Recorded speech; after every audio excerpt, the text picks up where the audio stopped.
नमस्कार, मैं Rahul mission education classes में आपका स्वागत करता हूं। दोस्तों, ये फ़िज़िक्स का तीसरा वीडियो है। इससे पहले 2 वीडियो मैंने अपलोड कर दिए हैं। यदि आपने 2 वीडियो नहीं देखी हैं तो डिस्क्रिप्शन बॉक्स में उनका लिंक दिया जाएगा, जहां से आप दोनों वीडियो को देख सकती हैं।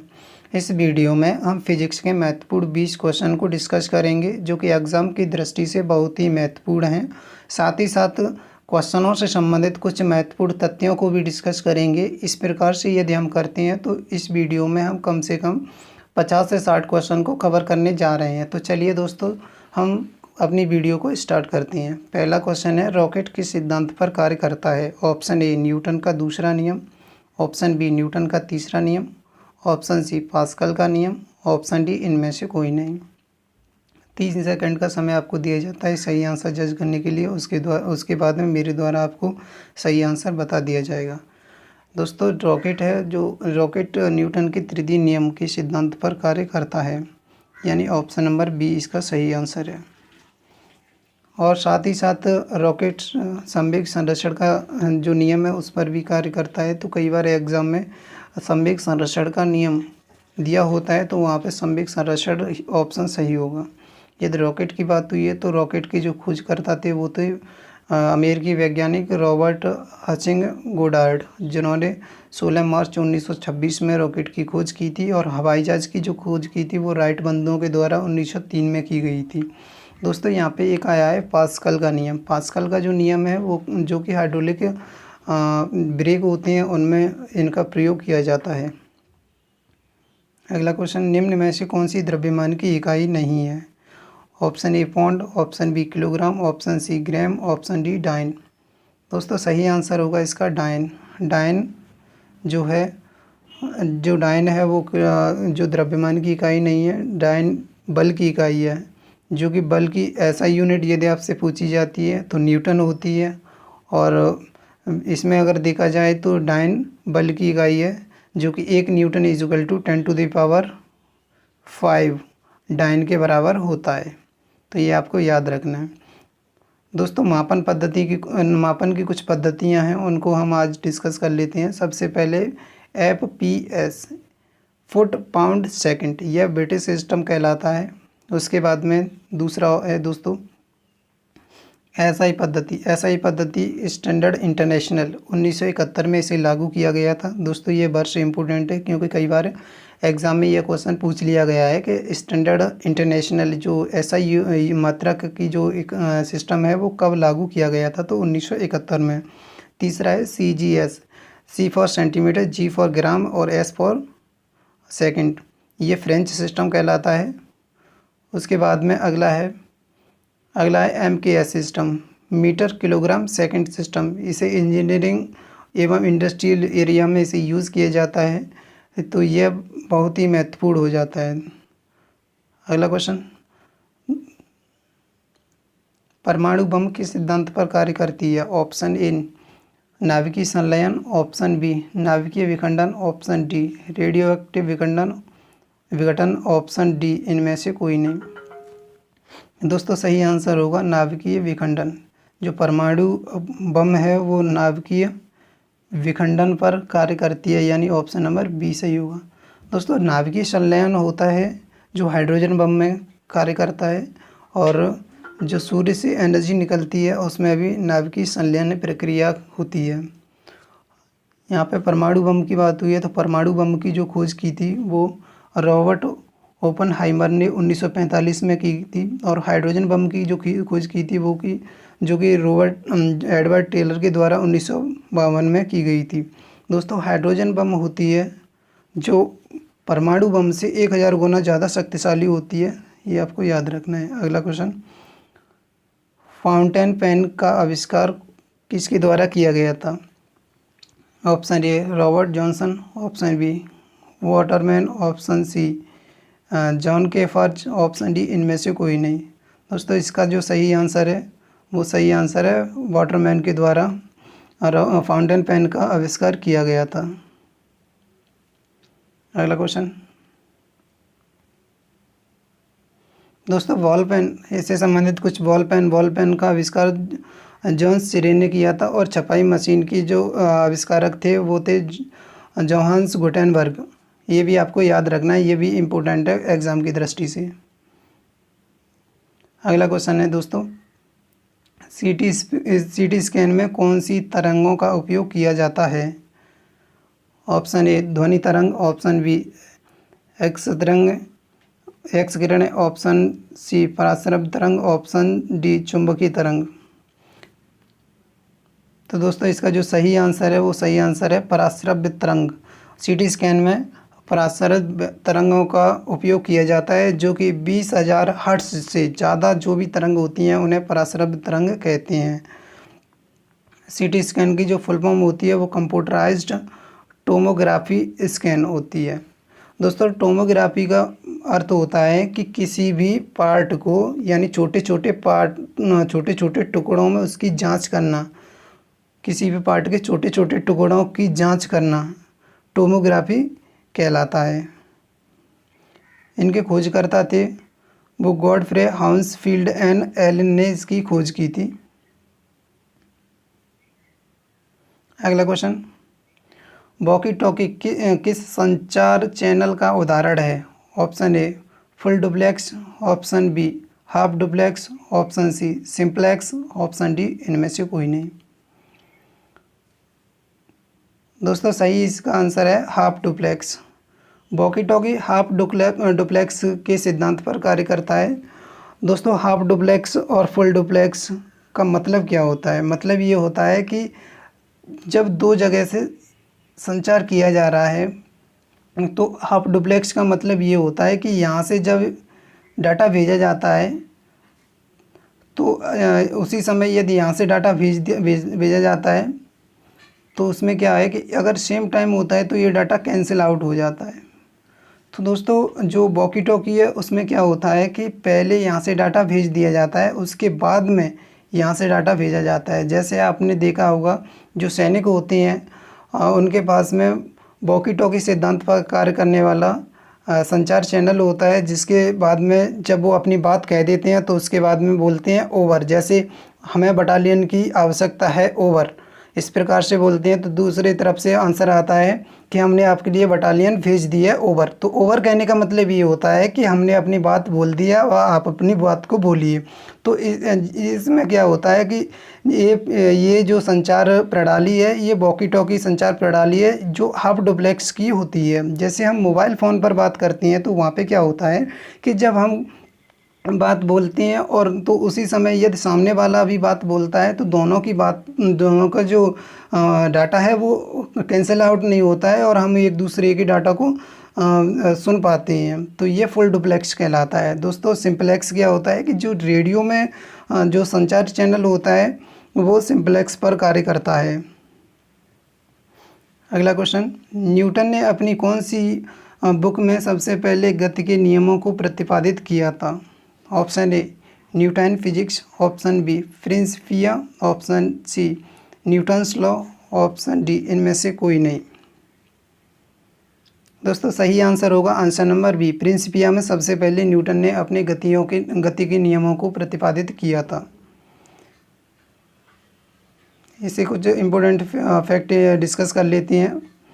दोस्तों वैसे तो फिजिक्स के पिता माँ कौन है यह डिस्कस करना बहुत ही मुश्किल है, लेकिन माना जाता है कि न्यूटन को फिजिक्स का पिता कहा जाता है, जिन्होंने विजुअल किरण की खोज की थी, गति के नियमों को दिया था, ग्रेविटी की खोज की थी।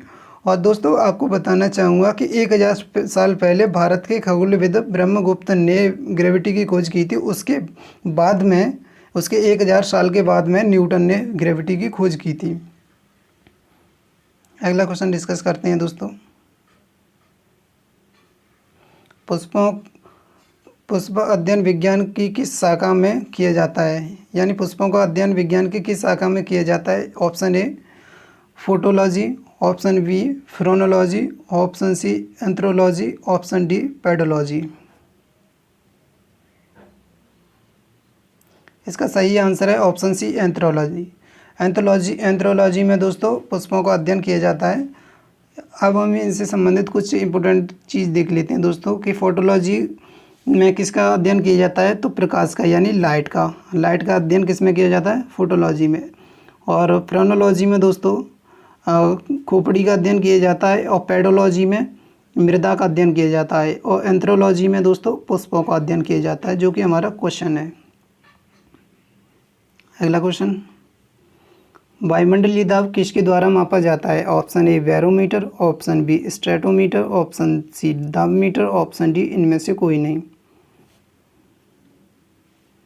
सही आंसर है ऑप्शन ए बैरोमीटर। वायुमंडलीय दाब बैरोमीटर के द्वारा मापा जाता है।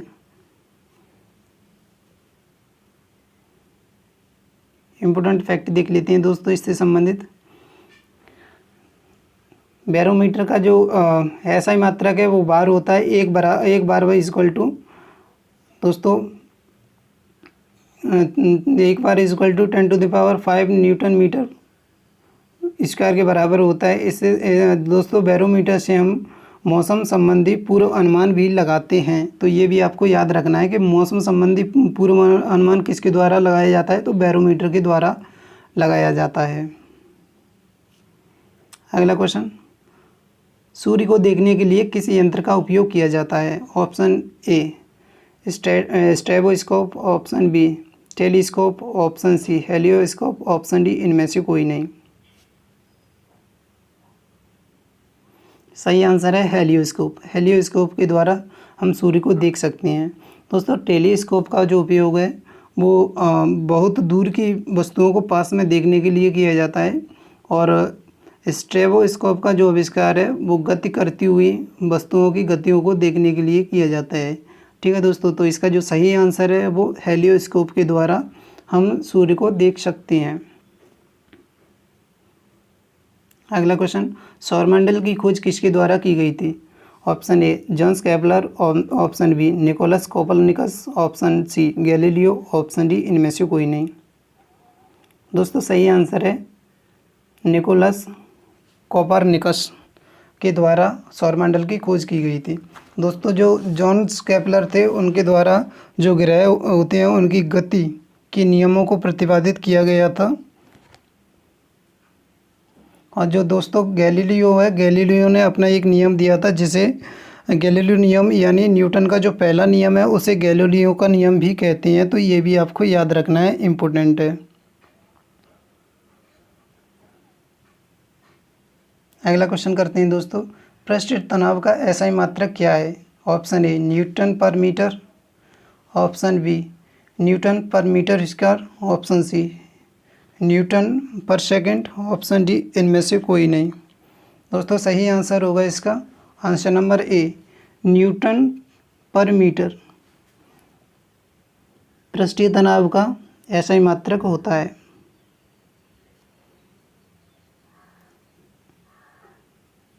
अगला क्वेश्चन, रेडियो सक्रियता की खोज किसके द्वारा की गई थी?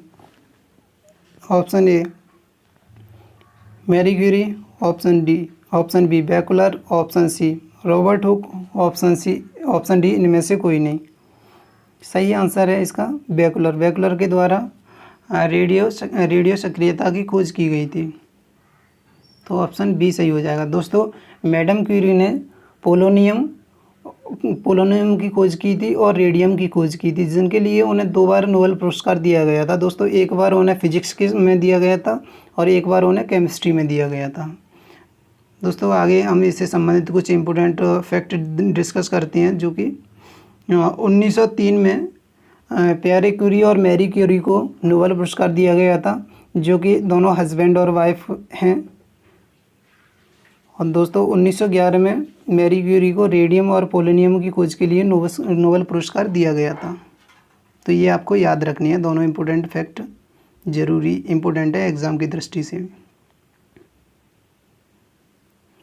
अगला क्वेश्चन है, गठिया रोग के उपचार एवं मस्तिष्क के ट्यूमर का पता लगाने के लिए किस प्रकार की तरंगों का उपयोग किया जाता है? ऑप्शन ए पराश्रव्य तरंग, ऑप्शन बी अवरक्त तरंग, ऑप्शन सी दृश्य तरंग, ऑप्शन डी इनमें से कोई नहीं। दोस्तों सही आंसर है पराश्रव्य तरंग। पराश्रव्य तरंग यानी ये ऑप्शन सही होगा। दोस्तों इन तरंगों का पराश्रव्य तरंगों का उपयोग समुद्र की गहराई का पता लगाने के लिए भी किया जाता है, और दूध में हानिकारक जीवाणुओं को मारने के लिए भी पराश्रव्य तरंगों का उपयोग किया जाता है। जो पराश्रव्य तरंगों की जो आवृत्ति होती है वो 20,000 हर्ट्ज से ज़्यादा होती है, तो ये आपको याद रखना है। अगला क्वेश्चन है, ध्वनि के एक माध्यम से दूसरे माध्यम पर जाने पर क्या नहीं बदलता? दोस्तों इसमें ऑप्शन ए आयाम, ऑप्शन बी तरंग दैर्घ्य, ऑप्शन सी आवृत्ति, ऑप्शन डी चाल। दोस्तों आवृत्ति कभी भी चेंज नहीं होती है। जब ध्वनि एक माध्यम से दूसरे माध्यम में जाती है तो आवृत्ति समान बनी रहती है। दोस्तों आवृत्ति की जो यूनिट होती है, सही यूनिट होती है, वो हर्ट्ज जो होती है, ये आपको याद रखना है। अगला क्वेश्चन है, पारा कितने डिग्री सेल्सियस पर जमता है?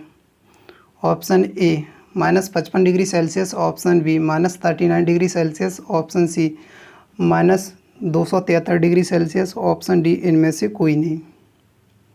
तो दोस्तों पारा -39 डिग्री सेल्सियस पर जमता है, यानी ऑप्शन नंबर बी सही होगा इसका।